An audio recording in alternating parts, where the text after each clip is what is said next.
ఇవాళ చంద్రశేఖరరావు కేటీఆర్ అంటున్నాడు కారు ఖరాబ్ అయింది, షెడ్డుకు పోయింది, మళ్ళీ వస్తుందని. నేను చెప్పదలుచుకున్నా, మీకందరికీ తెలుసు కారు ఖరాబ్ అయి కార్ఖానకు పోయింది, ఇక అది బాగుపడదు, మళ్ళీ రాదు.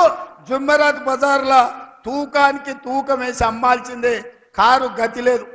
ఇవాళ కారు లేదు కాబట్టే బస్ వేసుకొని బయలుదేరింది. నేను చూస్తాం ఏం చేస్తాడో కేసీఆర్ అని. ఏమి లేదా, మీరు బస్ యాత్ర ఒక్కసారి చూడుండ్రి. తిక్కలోడు తిరునాళ్ళకు పోతానంటే వెనకటికి ఎవడో ఎక్కడానికి దిగడానికి సరిపోయిందంట, వానికాడ చూసింది లేదు, చేసింది లేదు. ఇవాళ చంద్రశేఖరరావు బస్సు యాత్ర కూడా తిక్కలోడు తిరునాళ్ళు పోయినట్టే ఉంది తప్ప ఇంకొక మాట లేదు. ఆయన నిన్న నిజాం ఖమ్మంలో ఒక మాట చెప్తున్నాడు, అయ్యా కాంగ్రెస్కు 40 సీట్లు కూడా రావు, బీజేపీకి 200 వస్తాయి. 200 వచ్చినప్పుడు తెలంగాణలో ఆయన 12 సీట్లు ఇస్తే సంకీర్ణ ప్రభుత్వంలో చేరి నామ నాగేశ్వరరావుని మంత్రిని చేస్తాడంట. మరి నేను చెప్పింది ఏందా, ఇన్ని రోజులు బీజేపీ బీఆర్ఎస్ చీకటి ఒప్పందం జరిగింది, ఈడ సీటు బీజేపీకి వదిలిండు. అదే విధంగా మహబూబ్ నగర్, చేవెళ్ళ, మల్కాజ్గిరి, భువనగిరి, జహీరాబాద్, కరీంనగర్ లాంటి సీట్లు బీజేపీ వాళ్లకు అంతర్గతంగా చీకటి ఒప్పందంతో గెలిపించాలి.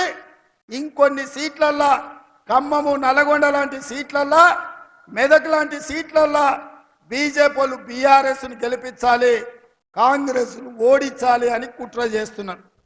నేను ఇవాళ చంద్రశేఖరరావును అడగదలుచుకున్నా, మీడియా మిత్రులారా మీరు కూడా రాసుకోండి, ప్రధానంగా చూపించండి. కేసీఆర్ను ఇండియా కూటమిలోకి రానియం, కేసీఆర్ ఇంటి మీద కాకి మా ఇంటి మీద వాళ్తే ఒక్కటే దెబ్బకు తుపాకీ తోని లేపి అవతలేస్తాం. కేసీఆర్ను కాదు, కేసీఆర్ ఇంటి మీద వాలిన కాకి మా కాంగ్రెస్ గోడ మీద వాళ్తే కూడా మా కార్యకర్తలు కాల్చి అవతల పడేస్తారు. మా దగ్గరికే రానియం. మరి 12 సీట్లతో కేంద్రంలో ప్రభుత్వం ఏర్పాటు చేస్తాడా? ఎవరితో చేస్తాడా కేసీఆర్? అంటే ఎన్డీఏతోనే కదా, బీజేపీతో పొత్తు పెట్టుకుంటా అని చెప్తుండు కదా. మొన్న 10 ఏళ్ళు బీజేపీతోనే కదా ఆయన ఉన్నది. ఈ చట్టాలు వచ్చినప్పుడు పార్లమెంట్లో మద్దతు ఇచ్చింది ఆయనే కదా. నరేంద్ర మోడీని పిలిపించి మాకు నిధులేమొద్దు, నీ ప్రేమ ఉంటే చాలు, నీ ప్రేమలో అమరుణ్ణి అయిపోతా నేనని చెప్పింది చంద్రశేఖరరావు కాదా? గజ్వేల్లో మిషన్ భగీరథ ప్రారంభించినప్పుడు చంద్రశేఖరరావు చెప్పింది ఇదే కాదా? మాకు నిధులొద్దు, నీ ప్రేమ ఉంటే చాలు అని.